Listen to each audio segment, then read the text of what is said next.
오늘 우리 함께 읽은 본문 3절에 사도 바울이 복음의 진리를 설명하기 위하여 구약 성경을 인용하면서 성경이 무엇을 말하느냐라는 질문을 했는데, 그 구절을 따와서 오늘 설교의 제목을 성경이 말하는 것이라고 정하고 오늘 본문의 말씀을 함께 은혜를 나누려고 합니다. 어떤 종교든지 간에 원시 종교가 아니고 고등 종교인 한에는 그 종교가 믿는 종교적 진리, 그리고 그 진리를 따라서 어떻게 살아야 하느냐 하는 삶의 원리를 담고 있는 책들을 가지고 있습니다. 모든 고등 종교가 그렇습니다. 우리는 보통 종교학에서 어떤 특정 종교의 종교적 진리와 삶의 원리를 담고 있는 책을 보통 그 종교의 경전이라고 말합니다. 잘 아시다시피 우리 기독교의 경전은 성경이고요, 불교의 경전은 불경이라는 명칭으로 사용하죠. 이슬람교의 경전은 꼬란, 꾸란, 코란이라고도 하죠. 그렇게 말합니다. 그런데 사람들이 기독교의 경전인 성경이, 물론 기독교인들은 그러지 않겠지만 성경이 한 권으로 되어 있는 것으로 생각하는 사람들이 많습니다. 오늘날에 이제 문명이 발전해서 그 성경책 66권이나 되는 성경을 한 권의 단권의 성경으로 묶어놓으니까 묶음책이니까 성경이 한 권이라고 생각하지만, 여러분도 잘 아시다시피 성경은 한 권이 아니고 자그만치 66권입니다. 그 책을 이렇게 모아서 한 권의 책으로 묶어놓은 것이죠. 여러분, 불경도 그렇다는 사실 아십니까? 불경도 불경이라는 명칭의 책 한 권이 있는 게 아니고 여러 가지가 담겨 있습니다. 예를 들면 부처님의 직접적인 가르침, 그 가르침을 우리말로 말하면 주석한 것, 그리고 그 후대의 제자들이 또 얘기한 진리들, 이런 것들을 묶어서 여러 가지 것들을 불경이라고 말합니다. 우리 기독교의 경전인 성경이 이 66권이나 되기 때문에 사실 성경 66권 전체를 다 읽는다는 것은 사실 쉬운 일이 아니죠. 성경이 66권이나 되는 방대한 양이기 때문에 전체를 읽는 것도 어렵고, 더 어려운 건 뭘까요? 그 성경의 내용이 무엇인지를 이해하는 것도 어렵습니다. 성경이 이렇게 내용도 많고 분량도 많아서 성경이 무엇을 말하는지, 성경이 말하는 진리가 무엇인지를 한마디로 딱 잘라 말하는 것은 정말 쉽지 않은 이야기입니다. 어렵습니다. 여러분들이 어떤 사람을, 참 사랑하는 사람을 전도하려고 했어요. 교회 가자, 예수 믿자 그랬더니, 야, 도대체 기독교는 뭘 믿는 거야? 성경이 말하는 내용이 뭐야? 라고 물었을 때 정말 짤막하게 아주 간추려서 내가 믿는 진리는, 기독교가 믿는 것은, 성경이 말하는 것은 이런 거야 라고 하는 것을 짤막하게 요약해서 한 1분, 2분 정도에서 설명할 수 있는 분이 과연 몇이나 될까요? 오늘 본문을 보니까 성경이 무엇을 말하느냐라고 물은 후에 사도 바울이 성경이 말하는 것에 대해서 구체적으로 설명하고 있습니다. 물론 이 본문에 나오는 성경이 무엇을 말하느냐라고 말했을 때 성경은 지금 우리가 알고 있는 성경 66권 전체를 말하는 것이 아니고, 이 사도 바울이 얘기했을 때 이 시점에서는 구약 성경을 가리키는 것입니다. 구약 성경이 뭐라고 말하느냐 하는 그런 얘기거든요. 그런데 우리는 좀 확장적으로 성경이 무엇을 말하느냐 이 말을 통해서 사도 바울이 그 다음에 아브라함 얘기를 하고 구원 얻는 진리에 대해서 쭉 설명하는 내용을 통해서, 성경이 말하는 핵심적인 진리가 이것이구나 하고 하는 것을 오늘 본문을 통해서 조금 맛볼 수 있기 때문에 오늘 말씀을 통해서 과연 성경이 우리에게 말하는 진리가 무엇인지, 많은 진리가 있지만 가장 중요한 성경이 말하는 진리가 무엇인지 오늘 이 로마서 4장에 있는 말씀만을 중심으로 함께 은혜를 나누고자 합니다. 사실 이 말씀은 사도 바울이 성경이 무엇을 말하느냐라고 물었을 때 복음의 진리를 설명하는 과정에서 한 말인데요, 사도 바울이 어떤 새로운 주장을 한 것도 아니고, 이것도 단순히 자기 자신의 개인적인 사적인 주장을 하는 것이 아니고 이미 지금 내가 말하고 있는 이 기독교의 진리, 성경적인 진리는 구약 성경에서도 오래전부터 하나님께서 주신 진리의 말씀이다 라는 말을 입증하기 위해서 성경이 무엇을 말하느냐라는 말을 사용한 겁니다. 아까도 말씀드렸지만 이때의 성경은 사도 바울의 관점에서는 구약 성경을 가리켜요. 그러니까 우리는 오늘날 21세기에 살면서 이렇게 받아들이면 됩니다. 우리는 지금 로마서를 보고 있고 이 로마서를 쓴 사도 바울이 구원의 진리를 설명하면서 구약 성경을 인용하면서 성경이 무엇을 말하느냐라고 하는 걸 보면 우리는 이제 신약 성경과 구약 성경을 통전적으로 같이 보는 관점에서 신약에서 말하고 있는 구원의 진리에 대해서 이 구원의 진리가 구약 성경과 이렇게 연관이 있고 성경 전체가 구원의 진리를 성경은 이렇게 말하는 것이구나 하는 것들을 우리는 더 확장적으로 넓게 볼 수 있다는 측면에서 오늘 본문은 성경을 개괄적으로 기독교의 진리를 한눈에 아주 컴팩트하게 바라볼 수 있는 굉장히 중요한 말씀이다 라고 생각할 수 있습니다. 바울이 말하고자 했던 내용과 관련해서 구약 성경이 말하고 있는 매우 중요하고 핵심적인 내용을 얘기하고 있기 때문에 방금 말씀드렸듯이 성경 전체가 말하는 성경이 기독교가 말하는 핵심적인 구원의 진리를 이 본문을 통해서 깨달아 확인할 수 있다는 말입니다. 여러분, 종교를 어떻게 생각하십니까? 보통 사람들은요, 종교가 뭐 다 똑같지 이런 얘기 들어보셨죠? 일반 사람들이 교회 가자, 예수 믿자 그러면 뭐 꼭 교회 가야 돼? 종교는 좋은 거지. 종교는 부정하지 않아요. 종교는 좋은 거지. 뭐든지 하나 딱 굳건히 믿는 건 좋은 거지 라고 말합니다. 그 말은 무슨 말이냐면 기독교의 독특성이나 기독교의 유일성을 모른다는 얘기예요. 기독교나 불교나 유교나 다른 모든 종교를 똑같이 본다는 거. 왜 그렇게 볼까요? 기독교뿐만이 아니에요. 어떤 종교도 윤리적인 측면에서 보면 하는 얘기가 다 똑같습니다. 똑같다는 말은 무슨 말이냐? 지향하는 게 같다는 말이에요. 대부분 종교에서 뭐라고 말하죠? 이렇게 말하죠. 착하게 살아라. 기독교만 그렇게 얘기해요? 성경만 그렇게 얘기해요? 예수님만 그랬어요? 부처님도 똑같이 얘기했어요. 착하게 살아라. 정직하게 살아라. 남에게 해코지하지 말아라. 사랑하고 살아라. 자비롭게 행동해라. 배려하고 살아라. 욕심 부리지 말아라. 내려놔라. 너무 이기적으로 행동하지 말아라. 여러분, 이런 윤리적인 가르침 나쁜 겁니까? 좋은 겁니까? 종교가 그렇게 가르칩니까? 안 가르칩니까? 가르칩니다. 기독교만 그렇게 가르칩니까? 모든 종교가 그렇단 말이에요. 자, 그러면 제가 지금 무슨 얘기를 하고 싶냐? 이런 윤리적인 가르침은 기독교뿐만이 아니고 모든 종교가 가르치는 바라는 거예요. 그러니 종교를 윤리적인 가르침으로만 이해한다면, 종교를 윤리적인 가르침으로만 받아들인다고 한다면 종교를 따질 이유도 없고 어느 종교를 선택해야 되느냐 고민할 필요도 없고 굳이 기독교를 믿어야 할 이유도 없습니다. 여러분, 그럼 우리가 왜 기독교를 믿어야만 되고 왜 예수를 믿어야만 할까요? 왜 성경은 그렇게 말할까요? 여러분, 이것을 분명하게 하지 않으면 교회를 10년, 20년, 30년 평생을 다녀도 어떻게 살아가느냐? 신앙생활을 하는 게 아니고 종교생활합니다. 종교생활이 뭔지 아십니까? 종교생활하는 사람 특징이 몇 가지 있습니다. 종교적 의식에 집착합니다. 종교적 율법에 집착합니다.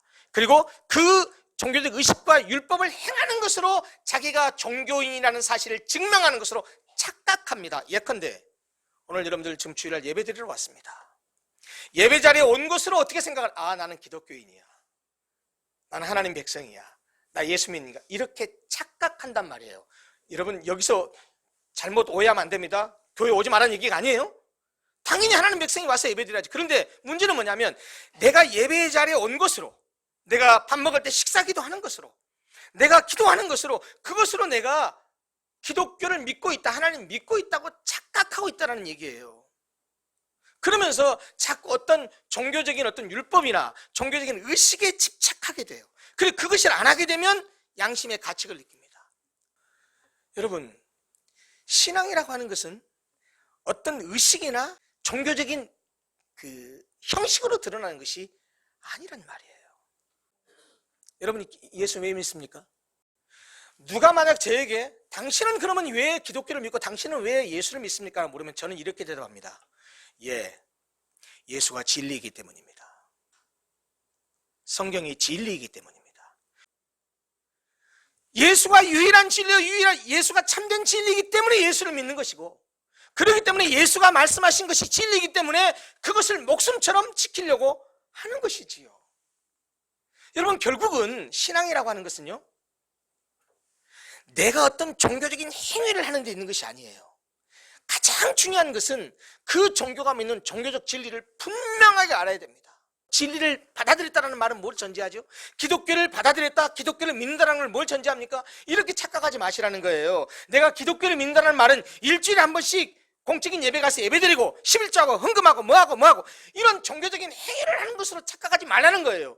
기독교를 믿는다라고 하는 것은 성경에 말하는 것이 참이요, 진리요, 이것이 정말 진리이기 때문에 내가 그 진리 따라 어떻게 하겠다? 살겠다는 거예요. 여러분, 어떤 종교를 갖는다라고 하는 것은 종교적 의식을 행하는 데 초점이 있는 것이 아니고요, 그 종교가 말하는 종교적 진리대로 내 삶의 라이프 스타일을 그렇게 살겠다는 거예요. 여러분, 그러니 앞으로 신앙생활 하시면서 종교를 윤리로만 이해하면 안 됩니다. 종교가 윤리를 얘기하기는 해요. 그러나 그 윤리적인 가르침은 다 어디에 근거를 둔 것이냐? 종교적 진리에 기반한 거란 말이에요. 그 종교적 진리를 깨닫지 못하고 종교적 진리를 내가 받아들이지 않고 내가 그것을 믿지 않으면 그 행동으로 절대로 나아가지 못합니다. 여러분, 그래서요, 교회는 10년, 20년, 30년 다녔는데 입만 열면 하나님 얘기하고 입만 열면 예수님 얘기하는데 삶을 살아가는 행동을 보면 전혀 예수 믿는 사람답게 살지 못하는 사람, 그 사람 이유가 뭔지 아세요? 교회 생활, 종교 생활은 익숙하지만 성경이 말하는 진리를 아직도 안 믿는 겁니다. 성경이 말하는 진리를 안 받아들이는 겁니다.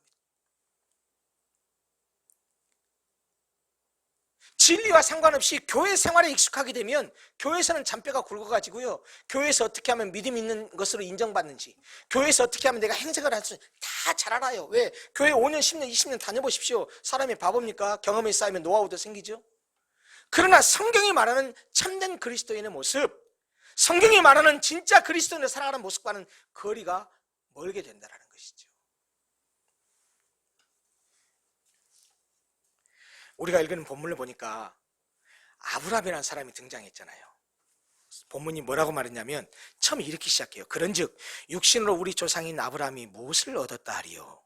만일 아브라함이 행위로서 의롭다 하심을 받았으면 자랑할 것이 있으려니와 하나님 앞에서는 없느니라. 이게 무슨 말이냐면, 이러고 나서 3절에 성경이 무엇을 말하느냐 하면서 아브라함이 하나님을 믿음에 그것이 그에게 의로 여겨진 바 되었느니라 라고 말씀하시는데, 이 말씀은 창세기 15장에 있는 내용을 인용한 말씀이에요. 아시다시피 원래 아브라함은 메소포타미아 지역의 갈대아 우르라는 곳에 살았습니다. 하나님께서 그를 선택해서 부르셨습니다. 부르시는 장면이 창세기 12장입니다. 그때 부르실 때, 아브라함을 부르실 때 하나님께서 이렇게 말씀하셨습니다. 여호와께서 아브라함에게 이르시되 너는 너의 고향과 친척과 아버지의 집을 떠나 내가 보여줄 땅으로 가라. 내가 너로 큰 민족을 이루고 내게 복을 주어 내 이름을 창대하게 하리니 너는 복이 될지라. 너를 축복하는 자에게는 내가 복을 내리고 너를 저주하는 자에게는 내가 저주하리니 땅의 모든 족속이 너로 말미암아 복을 얻을 것이라. 이렇게 말씀하시고 불러내셨습니다. 아브라함은 하나님의 약속의 말씀을 따라 나아갔습니다. 처음에는 아내 사레와 조카 롯을 데리고 나갔지요. 그리고 아버지를 따라서 하란에 머물렀을 때 하란에서 모은 모든 재산과 자기의 식솔들을 데리고 가나안 땅으로 갔습니다. 아브라함은 가는 곳마다, 성경을 보면 가는 곳마다 여호와께 제단을 쌓고 여호와의 이름을 불렀다고 말합니다. 그리고 가나안 땅에서 남방으로 옮겨갔는데 거기에 기근이 들었습니다. 그 기근을 피해서 어디로 갔습니까? 애굽으로 갑니다. 그러면서 처음에 같이 데리고 나갔던 롯의 식구들과 자기 아브라함의 식구들이, 가축들이 많아지면서 가축들을 기르는 목자들이 싸움을 벌이게 되니까 결국은 롯하고도 헤어지게 됩니다. 하나님께서 갈대아 우리에서 불러내실 때 아브라함 나이가 75세였는데 그때 불러내실 때 분명히 내가 너로 큰 민족을 이루게 하리라고 했는데, 큰 민족은 고사하고 아들 하나도 없으니 아브라함 입장에서는 그 큰 민족을 이루게 하실 것이라는 하나님의 약속에 대한 믿음이 흔들렸을지 모릅니다. 그런데 창세기 15장을 보면 하나님께서 아브라함을 찾아오셔서 이렇게 말씀하십니다. 아브라함아, 두려워하지 말아라. 나는 내 방패요 너의 지극히 큰 상급이니라. 아브라함이 하나님께 이렇게 대답합니다. 주 여호와여, 무엇을 내게 주시려 하나이까? 나는 자식이 없사오니 나의 상속자는 이 다메섹 사람 엘리에셀이니이다. 이 엘리에셀이라는 사람이 아브라함의 아주 충성스러운 종이었습니다. 주께서 내게 씨를 주지 아니하셨으니 내 집에서 길린 자가 내 상속자가 될 것이니이다. 뉘앙스에서 느껴지시듯이 아브라함은 하나님에 대한 불편한 심기를 드러냈습니다. 아니 하나님, 저에게 약속하지 않으셨습니까? 분명히 큰 민족을 이루게 해줬다고 하지 않았습니까? 그래서 그 약속을 믿고 고향과 친척과 아버지의 집을 떠나지 않았습니까? 그런데 아직 자식 하나를 주시지 않으니 어떻게 내 자손이 내 큰 민족을 이룰 수 있겠습니까? 하나님, 당신이 나에게 자식을 주지 않으니 내 집에서 충성스럽게 일하는 내 종 엘리에셀을 아들로 삼아서 그를 내 상속자로 삼겠습니다. 이런 말이거든요. 아까 말씀드렸다시피 고대 근동지방에는 자식이 없을 경우에 가장 충성스러운 종을 자기 상속자로 삼는 관습이 있었습니다. 아브라함도 이 관습을 따르겠다라는 말이었죠. 그런데 하나님께서 이렇게 말씀하십니다. 아니다, 엘리에셀 아니야. 여호와의 말씀이 그에게 임하여 이르시되 그 사람이 네 상속자가 아니라 네 몸에서 날 자가 네 상속자가 되리라 하시고, 그리고는 아브라함을 이끌고 밖으로 나가십니다. 아마 때가 밤중이었던 것 같습니다. 끌고 나가셔서 이렇게 말씀하십니다. 그를 이끌고 밖으로 나가 이르시되 하늘을 우러러 뭇별을 셀 수 있나 보라. 이 상황이 이런 것이죠. 아브라함을 끌고 나가서 밤에 하늘을 쳐다보라고 하면서, 야 아브라함아, 저 하늘 좀 쳐다봐. 별 많지? 예, 저 한번 세봐. 이렇게 말한 거죠. 여러분, 하늘의 뭇별을 세라고 얘기했을 때 아브라함이 뭐라고 대답했을까요? 아이고 하나님, 저 수많은 별들을 어떻게 다 셀 수 있겠습니까? 이렇게 대답했지 않겠습니까? 그러자 하나님께서 이렇게 말씀하셨습니다. 그래, 네 자손도 이와 같으리라. 네 자손도 이와 같으리라. 무슨 말입니까? 네 자손도 하늘의 뭇별을 셀 수 없는 것처럼 네 자손도 이렇게 셀 수 없을 만큼 많이 줄 것이고, 그래서 내가 너를 불러낼 때 약속하셨던 큰 민족을 이루겠다고 하는 약속을 내가 분명히 이루리라는 사실을 다시 확인해 주셨습니다. 그러나 사실 우리 인간적으로 생각해 보십시다. 이 약속은 아브라함의 입장에서는 믿을 수 있는 어떤 객관적인 근거나 객관적인 증거가 전혀 없는 상황입니다. 그럼에도 불구하고 아브라함은 여호와 하나님께서 하신 말씀을 믿었습니다.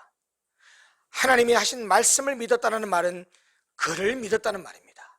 하나님의 말씀을 믿었다는 말은 하나님을 믿었다는 말입니다. 그랬더니 여호와께서 자신의 말씀을 믿은 아브라함의 믿음, 자신을 믿은 아브라함의 그 믿음을 아브라함의 의로 여기셨다고 말합니다. 그것이 창세기 15장 6절 말씀입니다. 성경이 이렇게 말합니다.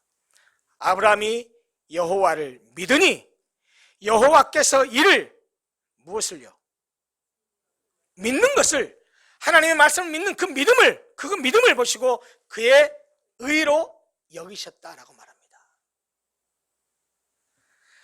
본문 로마서 4장에서 사도 바울은 이 아브라함 이야기를 상기시켜서 이야기를 했는데 도대체 무슨 말을 하려고 아브라함 얘기를 꺼냈을까요? 아브라함이 하나님께 의롭다고 인정받은 것은 아브라함이 어떤 일을 해서가 아니라는 거예요. 아브라함이 헌금 많이 하고 교회 봉사 많이 하고 교회 많이 다니고 성경 많이 읽고 이래가지고 아브라함에게 너 의롭다 이렇게 한 게 아니라는 거예요. 어떤 일을 해서가 아니고 아브라함이 하나님께서 하신 그 약속의 말씀을 뭐 했기 때문에? 믿었기 때문에, 받아들였기 때문에 그 믿음을 보시고 의롭다고 하셨다는 말씀입니다. 아브라함이 의롭다 하심을 받았는데 그것은 육신으로 얻은 것이 아니고 아브라함이 하나님을 믿었더니 그것이 그에게 의로 여겨졌던 것이라는 사실을 강조하는 말입니다. 다시 말해서 의롭다 하심을 받은 것은 우리가 이룬 것이 아니기 때문에 자랑할 것이 아니라는 이야기입니다. 사실 사도 바울은 이 로마서 4장 앞에 3장에서 모든 사람이 죄인이다, 모든 사람이 죄 아래에 있다, 그러므로 죄 아래에 있는 심판을 면할 수 없다, 그런데 하나님께서 그리스도를 보내셔서 그리스도 안에 있는 속량으로 말미암아 하나님께서 은혜로 값없이 우리를 의롭다 하심을 얻게 하셨다 하는 사실을 로마서 3장 후반부에서 아주 굉장히 자세하게 서술하고 설명합니다. 그러고 나서 3장 하반부에 가면 이렇게 선포합니다. 사람이 의롭다 하심을 얻는 것은, 잘 들으십시오, 사람이 의롭다 하심을 얻는 것은 율법의 행위에 있지 않고 믿음으로 되는 줄 우리가 인정하노라. 사람이 의롭다 하심을 얻는 것은 우리가 어떤 행동을 해서가 아니고, 착하게 살아서가 아니고, 뭐 공을 쌓고 덕을 쌓고 이래서가 아니고, 하나님께서 약속하신 구원을 얻는 그 진리의 말씀을 믿는 믿음으로 우리에게 선물로 주어진다는 사실이에요.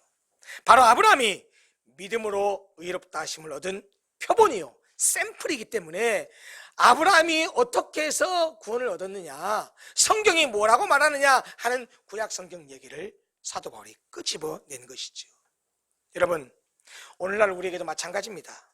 우리가 비록 경건하지 못하고 죄가 많은 사람들이지만 하나님은 하나님의 약속의 말씀을 믿는 우리들의 그 믿음을 보시고 우리를 의롭다고 하시고 우리를 구원하신다라는 말입니다. 아브라함이 하나님을 믿음으로 의롭다 하심을 얻었던 것처럼 우리도 하나님을 믿기만 하면 우리를 의롭다고 여기신다는 말입니다. 아브라함을 믿음의 조상이라고 말하는 이유가 그것입니다. 우리가 착한 일을 많이 하지 못했어도, 구원을 받기 위해 애쓰고 노력하지 않아도 하나님의 약속을 믿기만 하면 우리를 의롭다고 인정하시고 구원해 주신다라고 하는 것이 성경이 말하고 있는 중요한 구원의 진리라는 겁니다. 그러면 여러분, 하나님 우리에게 하신 약속이 무엇입니까? 그 약속을 믿기만 하면 구원을 주신다고 했는데, 그러면 성경이 우리에게 주신 약속이 뭐냐라는 거예요. 죄인은 마땅히 심판을 받아 지옥의 형벌을 받아야 당연하지만 십자가에서 예수님을 죽게 하심으로 우리의 죄값을 갚게 하셨고, 누구든지 그 예수를 믿기만 하면 모든 죄를 용서하고 구원해 주시겠다라고 하는 것이 하나님께서 우리에게 하신 구원의 약속입니다. 그러므로 누구든지 내가 죄인이라는 사실을 인정하고 내 대신 십자가에 죽어지신 예수 그리스도를 구세주로 받아들여 믿기만 하면 그 믿음을 보시고 의롭다고 인정해 주시고 그에게 영생과 구원과 천국을 주시겠다라고 하는 것이 하나님의 약속입니다. 여러분, 사실 예수를 믿는 것은 하나님의 약속을 믿는 것이고, 예수를 믿는다고 하는 것은 하나님을 믿는 것이고, 그가 보장하신 그 구원의 약속을 신뢰하고 받아들인다는 사실입니다. 여러분, 사람들은 무엇인가를 받으려면 그에 상응한 어떤 노력이나 일을 해야 된다고 생각합니다. 또 어떤 노력이나 일을 해서 그에 상응하는 어떤 결과를 받는 것은 당연하다고 생각합니다. 예를 들어 생각해 보십시다. 어떤 사람이 시급 10,000원으로 편의점에서 알바를 한다고 합시다. 하루에 4시간을 일하면 얼마입니까? 그러면 그 편의점 주인이 4시간 일한 이 알바생에게 4만 원을 주는 것이 은혜를 베푼 겁니까? 당연히 주어야 될 삭스를 주는 겁니까? 예, 삭스를 주는 겁니다. 4만 원을 받은 그 알바생은 당당히 자기가 받아야 할 권리이기도 합니다.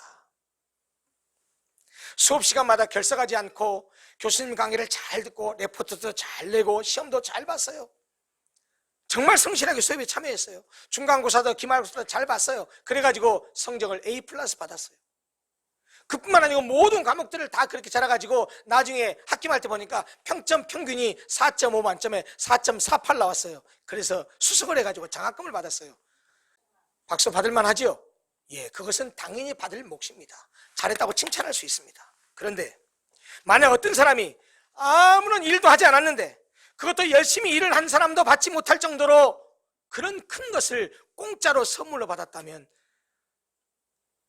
얼마나 감사한 일입니까? 그야말로 그 사람은 복된 사람이고 행복한 사람이고 정말로 복받은 사람입니다. 여러분, 그런 생각해 보십시오. 천국이라고 하는 것, 영생이라고 하는 것, 구원이라고 하는 것, 하나님의 백성이 된다라고 하는 것, 어떻게 우리 인간이 하면 그렇게 될 수 있겠습니까? 얼마나 많이 착하게 살고 얼마나 많이 하나님을 만족시켜야 우리가 구원을 받을 수 있겠습니까? 아무리 해도 완전하신 하나님의 그 기준에 만족하게 우리가 행동할 수 있을까요? 불가능합니다. 그런데 우리가 이룰 수 없는 그것을 하나님께서 약속하신 그 약속을 믿는 우리의 믿음을 보시고, 그래, 네가 나를 신뢰하고 나에게 그 믿음을 보이니 내가 이 엄청난 이것들을 너에게 선물로 준다라고 하나님께서 우리에게 공짜로 은혜로 베푸셨다는 거예요. 그게 구원입니다. 그게 천국이고요. 그게 영생이란 말이에요. 천국과 구원과 영생은 내가 무엇을 해서 얻는 게 아니에요. 천국과 영생과 구원은 우리의 행위로 얻을 수 있는 것이 아닙니다. 여러분이나 저나 우리 툭 까놓고 얘기해 봅시다. 다 적나라하게 속이는 걸 다 내놔봤을 때 여기 공간에 있는 사람 가운데 누가 제일 하나님 보시기에 그래 너는 천국 갈 만한 자격이 있다라고 말할 수 있는 사람이 누가 있을까요? 도토리 기적입니다. 다 똑같습니다. 그래서 로마서 3장 앞장에서 모든 사람이 죄를 범하였음에 하나님의 영광에 이르지 못하더니라고 선언하는 거예요. 구원은 우리의 행위로 갈 수 있는 것이 아닙니다.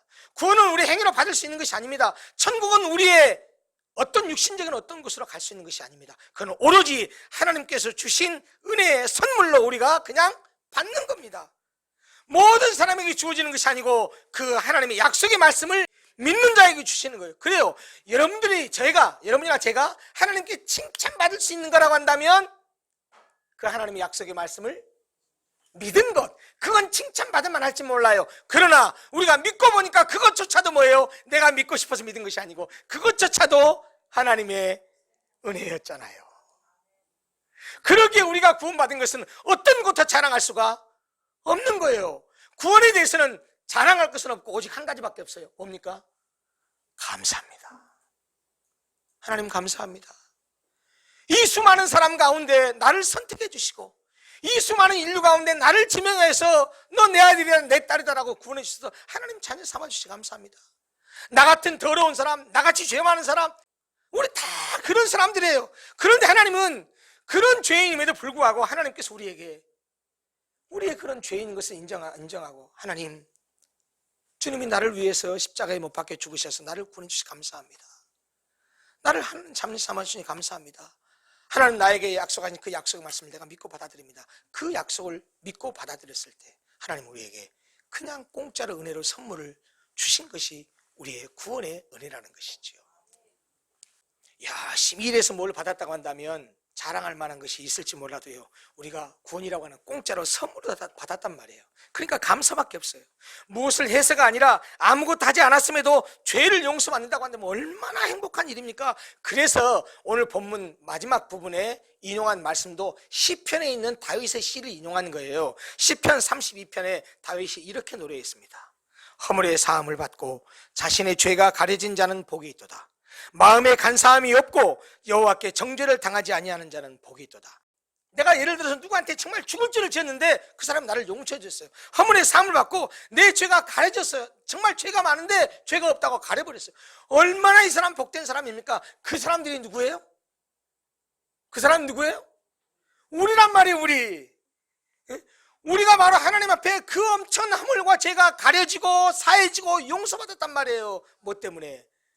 예수를 믿는다는 그 믿음 하나 때문에.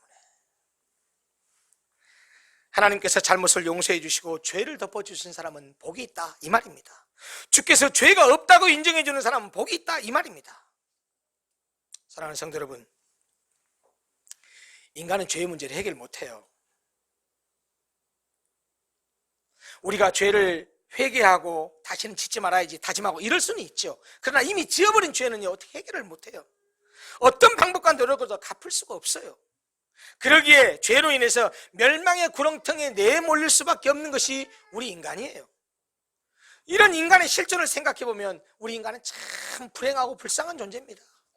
결국 인간을 망가뜨리는 건 뭐냐면요, 돈도 재산도 명예도 권력도 건강도 아니에요. 사실은 실존적으로 보면 인간을 무너뜨리고 망가뜨리는 건 뭐냐면요, 죄입니다. 죄. 근데 그 문제를 우리가 해결할 수 없어요. 그런데 다 불행한 인간들이지만 여기 행복한 인간, 복받은 인간들이 있단 말이에요. 그 해결할 수 없는 죄의 문제를 내 능력이 아니고 그냥 은혜로 공짜로 선물 받아서 해결돼 버린 사람들, 그 사람들이 얼마나 행복하고 복받은 사람이냐는 겁니다.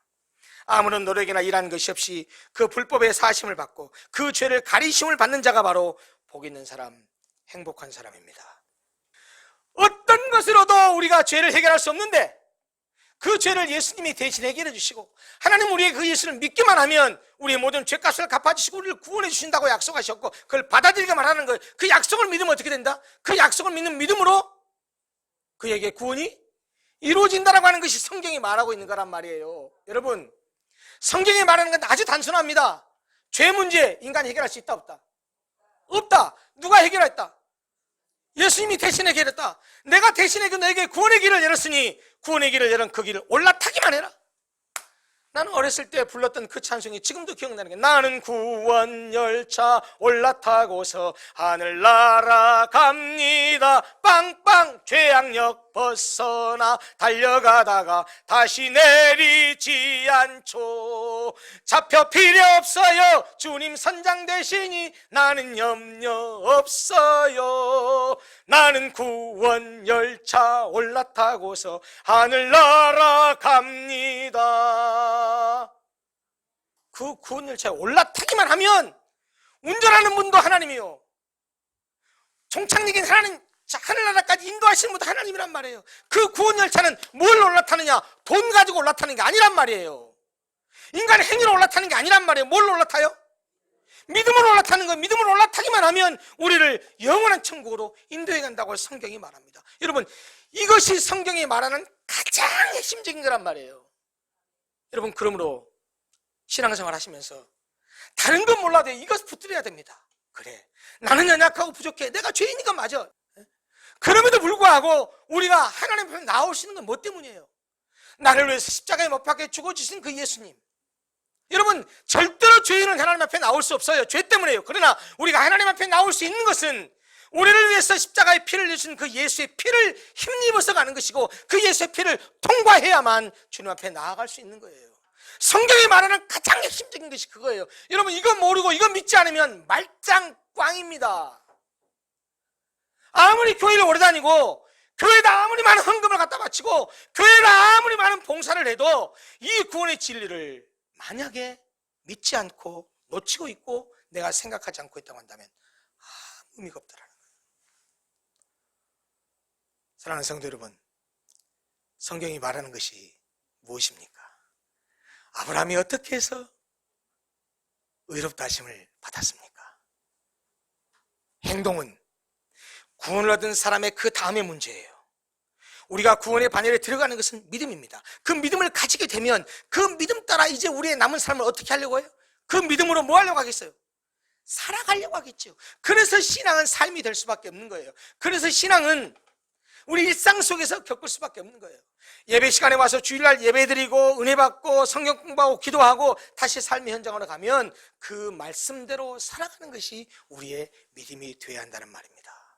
사랑하는 성도 여러분, 성경이 말하는 것은 믿음으로 의롭다함의 힘을 얻는다는 겁니다. 우리가 그렇기 때문에 자랑할 것이 없고 우리가 할 수 있는 것은 감사밖에 없다라는 겁니다.